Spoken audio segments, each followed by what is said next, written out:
Namaste, welcome to iDream Social Spotlight with Kavita.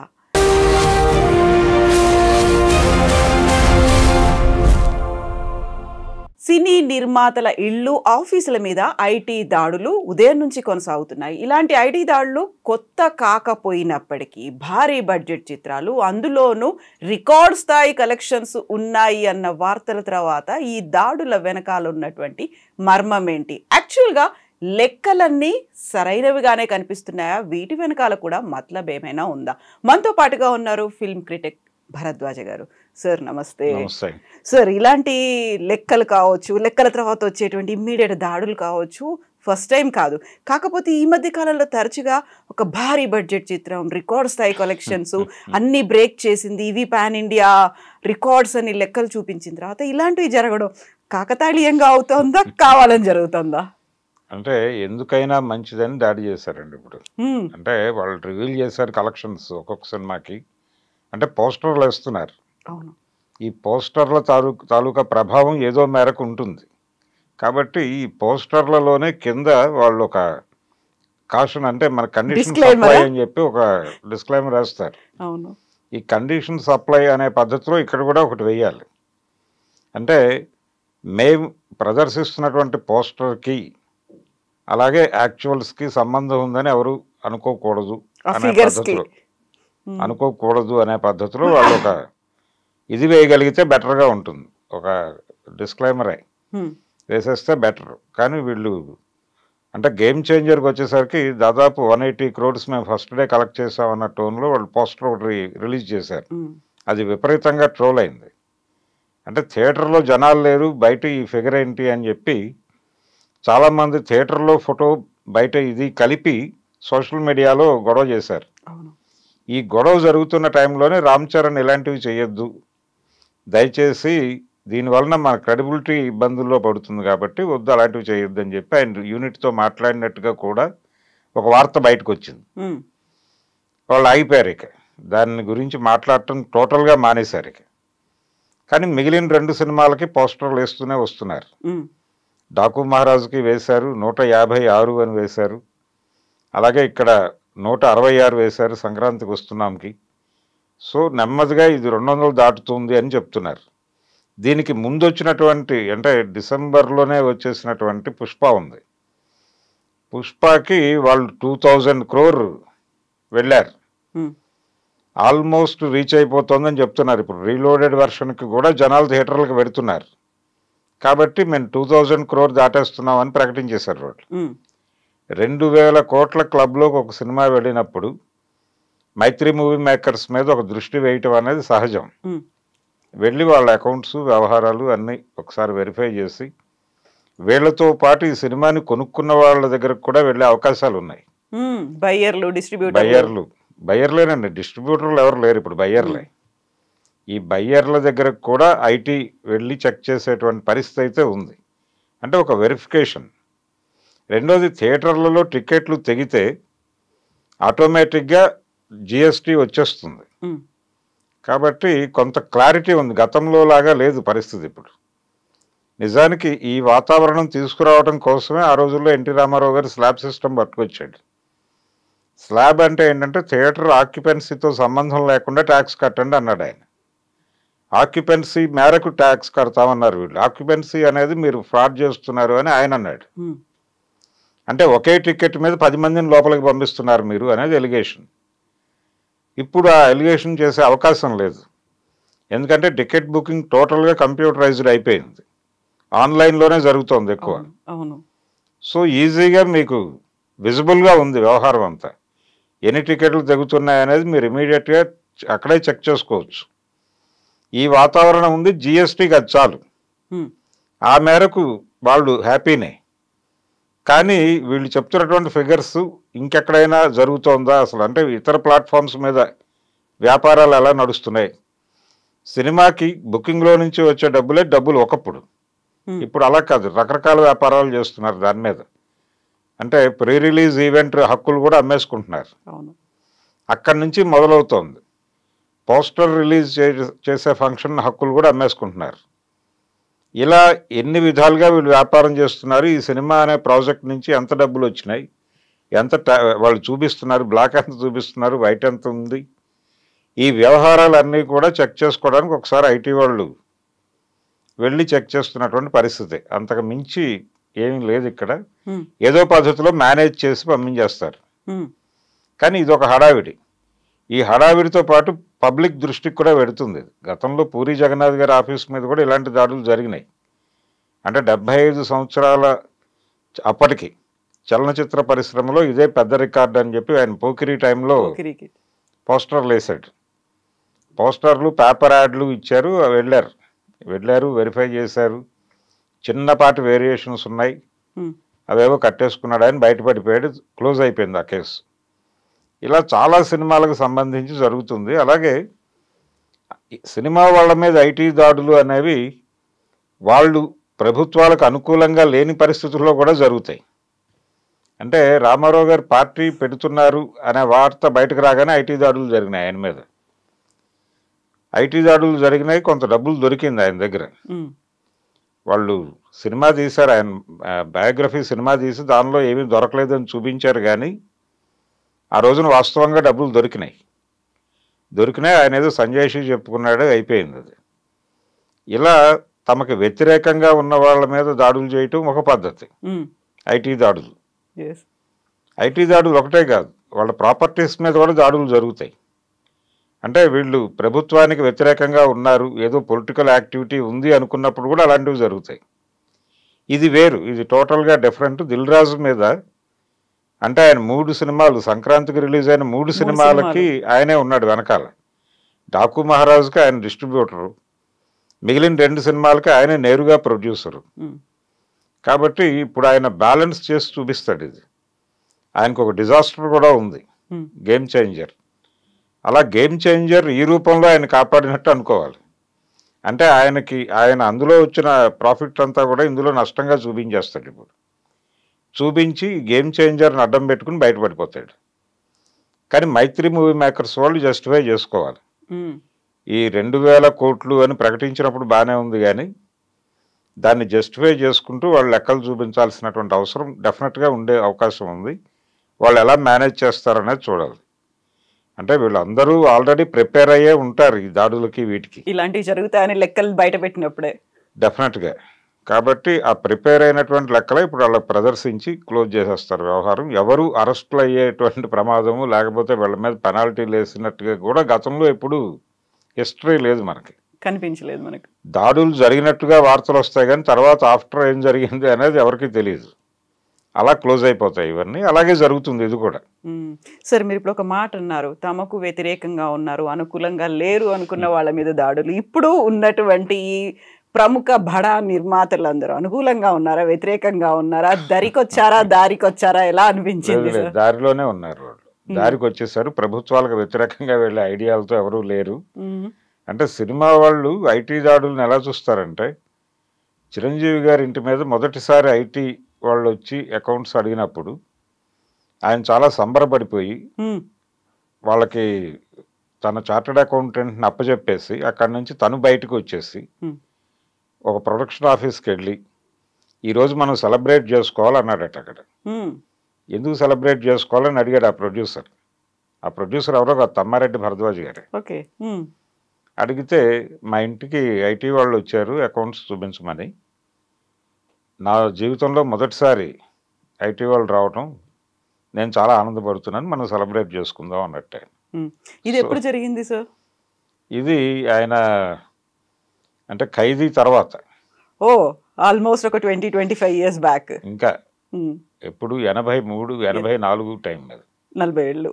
అవును, 40 ఏళ్ల కింద అప్పుడు అయినప్పుడు దాన్ని సెలబ్రేషన్స్. ఇప్పుడు మాత్రం దీన్ని ఏంటి, ఒక హైడ్ అండ్ సీక్ గేమ్ లాగా అవుతుందా, లేకుంటే ఒక షో ఆఫ్ లాగా అవుతుందంటారా? ఇది కూడా ప్రమోషనల్ యాక్టివిటీ కింద చూస్తున్నారు వాళ్ళు. అంటే ఐటీ వాళ్ళు దాడి చేశారంటే ఈ సినిమాలకు విపరీతమైన డబ్బులు వచ్చేసాయి అని బయట ప్రపంచం అనుకుంటుంది. ఈ అనుకోవడం కావాలి వాళ్ళకి. ఈ అనుకోవడం అనేది సినిమాలకు ప్రమోషనే. ఇది చూసి జనాలు థియేటర్లకు వెళ్ళే అవకాశం ఉంటుంది అనేది అనుకుంటారు వాళ్ళు. ఈ ఐటీ దాడులను కూడా విపరీతంగా సర్క్యులేట్ చేస్తున్నారు ఇప్పుడు సోషల్ మీడియాలోను అక్కడ. అలాగే వాళ్ళ హ్యాండిల్స్లో కూడా విపరీతంగా సర్క్యులేట్ అవుతుంది. ఈ ఐటీ దాడులకు సంబంధించి దిల్ రాజు గారి ప్లాట్ఫామ్స్లో మాత్రమే కాదు, మైత్రి వాళ్ళ ప్లాట్ఫామ్స్ మీద కూడా. అంటే వీళ్ళు ప్రమోట్ చేస్తున్నారు దీన్ని. ఈ ప్రమోట్ చేస్తూ సినిమాని కూడా రైజ్ చేసేటువంటి ప్రయత్నం చేస్తున్నారు పుష్పాని. అలాగే ఇక్కడికి వచ్చేసరికి ఈయనకు 2 సినిమాలు ఉన్నాయి, డాకు మహారాజ్ ఉంది, అలాగే సంక్రాంతికి వస్తున్నాం. సంక్రాంతికి వస్తున్నాం అనే దానికి ఫ్యామిలీ ఆడియన్స్ విపరీతంగా వెళుతున్నారు. అది బాగా రన్ పెరుగుతోంది దానికి. ఇప్పుడు 166 అని చెప్పారు, అది తొందరలోనే 200 క్రాస్ అయిపోతుంది. 200 తర్వాత ఎక్కడి దాకా పరిగెడుతుంది అనేది చూడాలి. డాకు కూడా దానికంటే ఒక 10 కోట్లు వెనకబడి ఉంది, నడుస్తోంది. అది కూడా ఇప్పుడు దాన్ని హిందీలో రిలీజ్ చేసే ప్రయత్నాల్లో ఉన్నారు. ఈ వారమే హిందీ రిలీజ్ పెట్టుకుంటున్నారు. ఆయన డబ్బింగ్ చెప్పాడు, బాలకృష్ణ గారే. కాబట్టి అది ఒక సినిమాకి అడ్వాంటేజ్ ఉంది. సో అది కూడా మంచి డబ్బులు వసూలు చేసే అవకాశం ఉంది ఆ సినిమా కూడా. కాబట్టి వీటికి కూడా ప్రమోషన్గా వాడేస్తున్నారు ఇప్పుడు ఈ ఐటీ దాడుల్ని, ఈ 2 సినిమాలకి. కాబట్టి ఐటీ దాడులు పాజిటివ్గానే ఉన్నాయి. సినిమా వాళ్ళు ఏమి భయపడటం లేదు, కంగారు పడటం లేదు. దీన్ని కూడా మనం పాజిటివ్గానే వాడుకుందాం అనే మూడ్లో ఉన్నారు. రెండోది, ఇవేవో వాళ్ళ మీద కక్షపూరితంగా జరుగుతున్న దాడులని వాళ్ళు అనుకోవటం లేదు, ఆ పరిస్థితి కూడా లేదు. ఐటీ డిపార్ట్మెంట్ ఏంటంటే బయట చర్చ జరుగుతోంది కాబట్టి మనం ఒకసారి వెరిఫై చేసాము అనేది వరకే చెప్పుకుంటారు వాళ్ళు. మా పని అయిపోయింది అని. మేమేమి చూసి చూడనట్టు వదిలేయలేదు, మేము వెళ్ళి దాడులు చేసామని చెప్పుకుంటారు అంతే. సరే, ఇప్పుడు ఫ్యాన్ వార్స్ అనేవి చాలా ఎక్కువ అవుతున్నాయి. సోషల్ మీడియాలో ట్రెండింగ్స్ అనేవి ఆ లెక్కలని, ఎన్ని ట్వీట్లు వచ్చాయి, ఎంత రీచ్ ఉంది, ఇవన్నీ చూస్తున్నప్పుడు ఒక అన్నెసెసరీ హైప్ క్రియేట్ అవుతుందా? ఒక అనివార్యమైనటువంటి పరిస్థితుల్లో ఇలాంటి లెక్కలు చెప్పాల్సినటువంటి సిచ్యువేషన్ వస్తుందంటారా? ఏవి ఈ పోస్టర్లు వేయడం, లెక్కలు చెప్పడం, ఫస్ట్ డే ఇంత అయింది, నైజాంలో ఇంత అయింది, యుఎస్లో ఇంత. అంటే అభిమానులకి ఒక బూస్టప్ ఇది. అంటే వాళ్ళు డిస్కషన్లోకి దిగుతారు. బయట దిగటం మాత్రమే కాదు, వాళ్ళ హ్యాండిల్స్ మీద దీన్ని ప్రమోట్ చేస్తారు. అది ఒక అడ్వాంటేజ్. సినిమాని జనంలోకి తీసుకెళ్ళటం కోసం ఉపయోగపడుతుంది అది. అందుకని ఈ పోస్టర్ రిలీజ్ ప్రోగ్రామే అందుకు. మొదట స్పెక్యులేషన్ నడుస్తుంది. అంటే ఇది ఇన్ని కోట్లు కలెక్ట్ చేసిందని చెప్పి అభిమానులు ముందు మొదలు పెడతారు.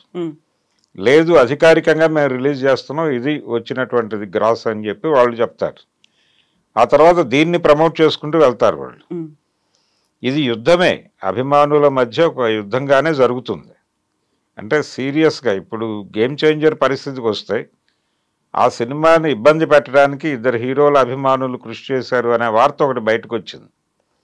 అందులో వాస్తవాలు ఉన్నాయా లేదా అనేది పక్కన పెడితే విపరీతంగా డబ్బులు కూడా ఖర్చు పెట్టారు ఆ సినిమాని. అంటే క్వాలిటీ ప్రింట్, హెచ్డి ప్రింట్ బయటకు తీసుకురావడానికి. అది ఒక కేబుల్ ఆపరేటర్ తనకున్న కనెక్షన్స్లో ప్లే చేస్తాడు గాజువాకలో. అతన్ని అరెస్ట్ చేశారు, కానీ ఇన్సిడెంట్ అయితే నమోదైంది. తర్వాత బస్సుల్లో ప్లే చేశారు ఆ సినిమాని. సంక్రాంతికి 11వ తారీఖే, వెరీ నెక్స్ట్ డే ఇక్కడ నుంచి వెళుతున్నటువంటి అన్ని బస్సుల్లోనూ ఆ సినిమాని, సంక్రాంతికి వెళుతున్న బస్సులు అన్నిట్లోనూ దాన్ని ప్లే చేశారు. హెచ్డి క్వాలిటీ ప్రింట్తోనే చేశారు. కాబట్టి అంత క్వాలిటీ ఉన్న ప్రింట్ ఎలా బయటకు వస్తుంది అనేది ఒకటి. దానికి కూడా డబ్బులు ఖర్చు పెట్టారు, దాదాపు 4 కోట్లు ఖర్చు అయిపోయింది అనేది కూడా ఒక వార్త సర్కిల్ అవుతోంది. ఇలా ఈ ఫ్యాన్ వార్ అనేది అన్ని విధాలుగా జరుగుతోంది. జనరల్గా అభిమానులు అనేవాళ్ళు పక్క హీరో సినిమాని యాక్సెప్ట్ చేయకపోవడమే అభిమానం. ఆ సినిమా కంటే తమ సినిమా గొప్పగా ఉందని ఏదో పద్ధతిలో వాళ్ళు చెప్పుకునే ప్రయత్నం చేస్తారు. ఒకసారి ఇప్పుడు నాగేశ్వరరావు గారు, రామారావు గారు ఒకే ఫంక్షన్కి వెడుతూ నాగేశ్వరరావు గారు అన్నాడట, ఈ ఊళ్ళో కొంచెం మీ అభిమానులు ఎక్కువ ఉన్నట్టున్నారు అని. ఆయనతో ఎలా చెప్పగలరు అని అడిగితే, దాదాపుగా నా పోస్టర్లు అన్నిటి మీద ప్యాడ్ ఉందన్నాడట. గ్రాండ్ వెల్కమ్ ఎవరికి చెప్తున్నారు అనేది అర్థమవుతుంది అంతా. అందుకని మీ అభిమానులు ఎక్కువ ఉన్నట్టున్నారు ఈ ఊళ్ళో అని అన్నాడట ఆయన. అంటే వీళ్ళు పాజిటివ్గానే ఉన్నారు. బయట ఆ యుద్ధం జరుగుతోంది. ఆ యుద్ధం జరగాలని కూడా కోరుకుంటారు వీళ్ళు. ఆ యుద్ధం జరిగితేనే తమ ఉనికి ఉన్నట్టుగా. అంటే అభిమానుల ద్వారా హీరోలు మాట్లాడతారు ఒక రకంగా. తమ వాయిస్ని అభిమానుల ద్వారా వినిపిస్తారు వాళ్ళు. వినిపించి దాన్ని కంట్రోల్ చేస్తారు తర్వాత, అది వేరే గొడవ. అందుకని అభిమానులు, హీరోలు వీళ్ళిద్దరూ కలిసి ట్రావెల్ అయ్యేటువంటి వ్యవహారం. వాళ్ళ ఇమేజ్ని బూస్ట్ చేయడానికి అభిమానులే ఉంటారు. అభిమానుల బాధ్యత అది. తమ కోసం ఇంత చేస్తున్నటువంటి అభిమానుల గొంతులు కోసేసుకుని వీళ్ళు మొదటి రోజు 3,000కి 2,000కి టికెట్లు అమ్ముతున్నారు. అది బాధాకరం. అది తగ్గాలి. రెండోది, ఇప్పుడు అసలు థియేటర్లకి జనాలు వెళ్తున్నారా లేదా అనే అనుమానం దగ్గర నుంచి ఇప్పుడు ఇన్ని వేల కోట్లు, అలాగే ఇన్ని వందల కోట్లు అని పోస్టర్లు వేయటం. అంటే థియేటర్లకు జనాలు వెళుతున్నారు, సినిమా బాగుండి టాక్ బాగుంటే జనాలు వెళ్ళటానికి ప్రిపేర్ అవుతున్నారు. కానీ థియేటర్ని మీరు ఆడియన్స్ ఫ్రెండ్లీగా మార్చగలిగితే ఇంకా వెళ్తారు. అప్పుడు ఈ నష్టం తగ్గుతుంది. నిజానికి గేమ్ చేంజర్ సినిమా బాగాలేదు అని టాక్ వచ్చినప్పటికీ ఎందుకు జనాలు ఇమ్మీడియట్గా రిజెక్ట్ చేశారు సినిమాని, థియేటర్లో ఎందుకు అంత డ్రాప్ అయిపోయింది వెంటనే కలెక్షన్ అంటే, థియేటర్ సరదాగా వెళ్ళి కూర్చోడానికి అవకాశం లేదు అక్కడ. అంటే ఒకసారి చూద్దాం, వన్ టైం వాచ్ అని ఎవరన్నా చెప్పినా కానీ వెళ్ళటానికి కనీసం 700 ఖర్చు పెట్టాలి. అందుకని ఇది చూద్దాం, ఎక్కడో చోట అవైలబుల్గా ఉంటుంది నెట్లో, ఏదో ఒక ఇంటర్నెట్ ప్లాట్ఫామ్ మీద ఉంటుంది సినిమా అంటే అది షో పడిన 1 అవర్లోనే ప్రింట్ వచ్చేస్తుంది. ప్రతి సినిమాకి జరుగుతోంది ఇది. దాన్ని కంట్రోల్ చేయలేకపోతుంది ఇండస్ట్రీ. అక్కడ దృష్టి పెడితే సినిమా బతుకుతుంది థియేటర్లో. కాబట్టి ఈ నష్టానికి అంటే సినిమా నష్టపోతోంది అని గొడవ చేస్తున్నారు. ఇప్పుడు దిల్ రాజు గారు మాట్లాడాడు నిన్న. నిజానికి ఆయన చేతుల్లో ఉన్న వ్యవహారం అది. ఇంటర్నెట్ ప్లాట్ఫామ్స్ మీద ఎందుకు సినిమా అపియర్ అవుతోంది, దాన్ని కంట్రోల్ చేసుకోవాల్సినటువంటి ఆ బాధ్యత వాళ్ళకే ఉంది. రెండోది, ఇతర ప్లాట్ఫామ్స్ మీద ఎలాగో ఓటీటీలో వస్తుంది, అవన్నీ వేరే వ్యవహారం. కొంచెం టైం తీసుకుని అక్కడ చూద్దాంలే, ఎందుకు ఇప్పుడు 700 పెట్టి చూడటం అని అనుకుంటున్నారు జనాలు. అందుకని ఆ 700 అనే వ్యవహారం కనుక మీరు తీసేస్తే, థియేటర్ని ఆడియన్స్ ఫ్రెండ్లీగా మారిస్తే ధరలు తగ్గించి, అప్పుడు సరదాగా థియేటర్కి వచ్చేవాళ్ళు వస్తారు. గతంలో సినిమాకి ఫ్లాప్ టాక్ వచ్చినా స్టార్ సినిమాకి జనం ఒకసారి వెళ్ళి చూద్దాం అనుకుని వెళ్ళేవాళ్ళు. ఇప్పుడు ఆ పరిస్థితి లేకుండా చేసుకున్నది వీళ్ళే. అందుకని చిరంజీవి గారు బాధపడ్డా, లేకపోతే దిల్ రాజు గారు బాధపడ్డా, వీళ్ళు చేయవలసిన పని ఏంటంటే ముందు థియేటర్ని ఆడియన్స్ ఫ్రెండ్లీగా మార్చండి, జనాలు సరదాగా థియేటర్కి వచ్చే వాతావరణం కల్పించండి. రెండోది, అది ఇంటర్నెట్ ప్లాట్ఫామ్స్లో కనిపించకుండా చూడండి. ఇది గనక చేయగలిగితే థియేటర్లకు జనాలు వస్తారు, మీ సినిమా ఎలా ఉన్నా చూస్తారు. అప్పుడు లెక్కలు ఇవన్నీ షో ఆఫ్ చేసుకోవాల్సిన అవసరం లేదు, ఈ హడావిడి అక్కర్లేదు. ఆర్గానిక్గానే మీ సినిమాకి డబ్బులు వస్తాయి. ఆ మార్గాలు చూసుకోకుండా అనవసరమైనటువంటి హైపులకి వెళ్ళి గందరగోళాలు క్రియేట్ చేస్తుంది వాళ్ళే. సరే, ఇన్ని రకాల జిమ్మికలు కావచ్చు, ఇన్ని లెక్కలు ఇవన్నీ చెప్తున్నప్పుడు మధ్యలో కనిపించేది వినిపించేది ఫిల్మ్ రివ్యూస్ అనేది. నిజంగా ఫిల్మ్ రివ్యూస్ ప్రభావం ఉంటుందంటారా? ఈ లెక్కల గురించి కూడా రివ్యూస్ అనేది వస్తూ ఉంటాయి. అసలు జనాలు వాటిని పట్టించుకోవట్లేదా? ప్రభావం అనేది ఏముండదా? డెఫినెట్గా. అంటే రివ్యూస్ ప్రభావం మాత్రమే కాదండి, ఇండివిజువల్ రివ్యూస్ ప్రభావం బాగా ఉంటుంది. అంటే సినిమా చూసి బయటకు రాకముందే థియేటర్లోనే ప్రతి ప్రేక్షకుడు ఏదో ఒక సోషల్ మీడియా ప్లాట్ఫామ్ మీద మెంబర్ అనే విషయం గుర్తించాలి. వీళ్ళు సినిమా చూస్తూ కిందకి దిగేటప్పుడే వాళ్ళు ఏ ప్లాట్ఫామ్లో అయితే ఉన్నారో, వాళ్ళు ఫేస్బుక్లో ఉన్నారా, ట్విట్టర్లో ఉన్నారా, లేకపోతే ఇన్స్టాలో ఉంటారా, అక్కడ వాళ్ళు ఒపీనియన్ పెట్టేస్తున్నారు. నేను ఈ సినిమా చూశాను, దరిద్రంగా ఉంది అని ఒక వాక్యం పెట్టి కొట్టేస్తే అది సర్క్యులేట్ అయిపోతుంది. అక్కడ నుంచి మొదలవుతోంది వీళ్ళ సినిమా దెబ్బతింటం అనేది. దాన్ని ఎవరూ కంట్రోల్ చేయలేరు. అంటే గూగుల్ వాడిని టోటల్గా సోషల్ మీడియా తీసేయమని అడిగే పరిస్థితి కాదు, అది వేరే పర్పస్ కోసం ఉంది. అందుకని అవి తీయించే పరిస్థితి వీళ్ళకి ఎలాగూ లేదు. కాబట్టి ఈ టాక్ ఎలా స్ప్రెడ్ అయినా కానీ జనాలు సరదాగా థియేటర్కి వచ్చే పరిస్థితి చేయాలి. అది చేయగలిగితే సినిమా కొంతవరకు సస్టైన్ అవుతుంది, థియేటర్లు బతుకుతాయి. లేదు, థియేటర్లను చంపేద్దామనే ఉద్దేశం ఉంటే చేయగలిగింది ఏమీ లేదు. అంటే ఎలాగూ సింగిల్ స్క్రీన్స్ వెళ్ళిపోతున్నాయి, మల్టీప్లెక్స్లు మాత్రమే బతుకుతున్నాయి. ఇప్పుడు ఓటీటీ వాళ్ళు ఆడియన్స్ని అడుగుతున్నారు, మాకు ఆడియన్స్ కావాలని అడుగుతున్నారు వాళ్ళు ఇండస్ట్రీని. అందుకని సింగిల్ స్క్రీన్ చంపేసి తక్కువ ధరలో సినిమాలు చూసే వాళ్ళందరినీ ఓటీటీలకు వీళ్ళే వాంటెడ్గా గెంటేస్తున్నారు. అదొక కాన్స్పిరసీ జరుగుతుంది ఇండస్ట్రీలో. దాని మీద కూడా దృష్టి పెట్టాల్సినటువంటి అవసరం ఉంది. అంటే ఆడియన్స్ ఆర్గనైజ్డ్గా లేరు అనేటువంటిది ఒకటే వాళ్ళ బలం. ఆడియన్స్ ఆర్గనైజ్ అయిపోయి ఒక సంఘంగా ఏర్పడి మేము ఈ సినిమాని థియేటర్లో చూడము అంటే ఏమిటి పరిస్థితి వీళ్ళది? అంటే 4 వారాల్లో ఎలాగో అది ఓటీటీలో వస్తుంది, ఓటీటీలో వచ్చినప్పుడు చూద్దాం. అంటే ఫ్లాప్ సినిమాకి 4 వారాలు, హిట్ సినిమాకి 10 వారాలు అని ఏదో లెక్క చెప్పారు దిల్ రాజు గారే. ఆడియన్స్ ఆర్గనైజ్ అయిపోయి సినిమా ఫ్లాప్ చేస్తే 4 వారాల్లోనే వచ్చేస్తుంది కదా అనుకుంటే ఏంటి పరిస్థితి వాళ్ళది? అందుకని ఆడియన్స్ ఆర్గనైజ్డ్గా లేరు కాబట్టి మనం ఏం చేసినా చెల్లుతుంది అనుకుని చేస్తున్నారు అంతే.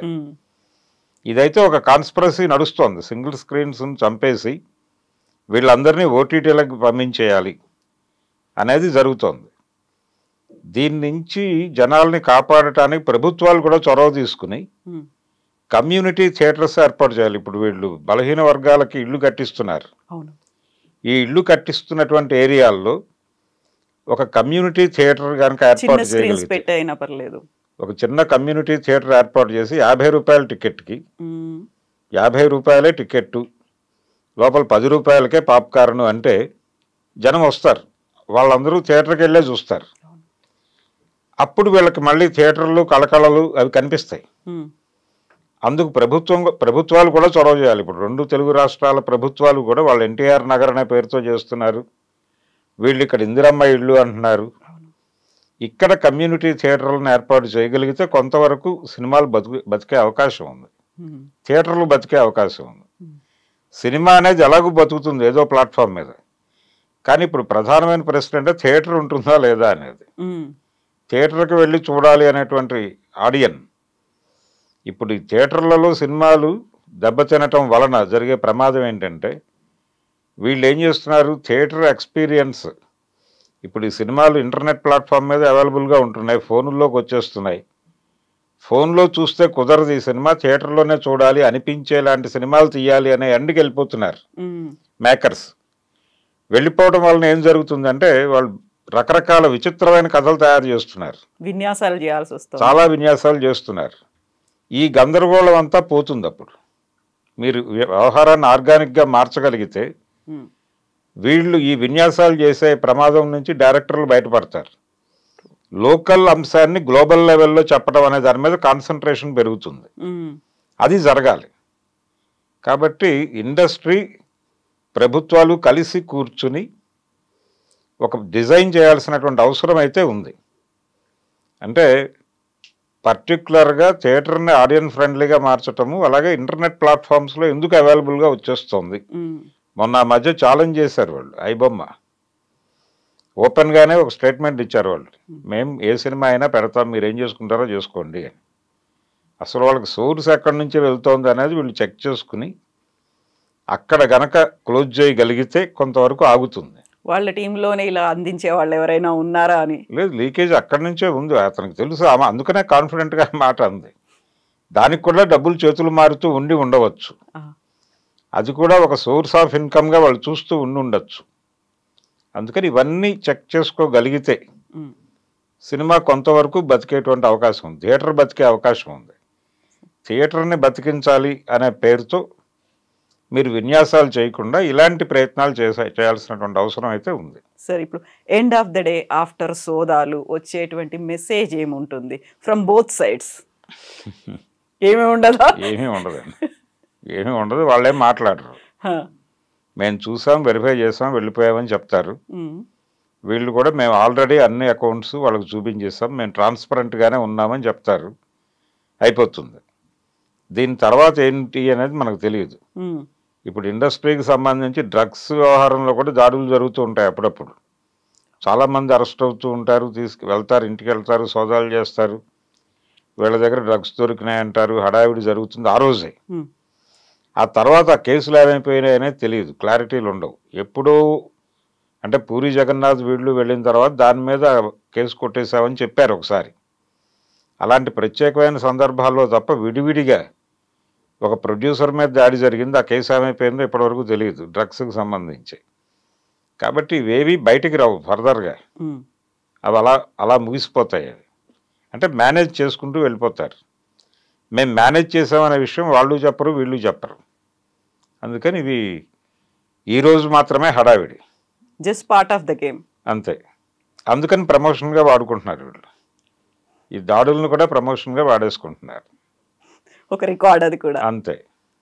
Yes sir, thank you so much sir. Thank you sir.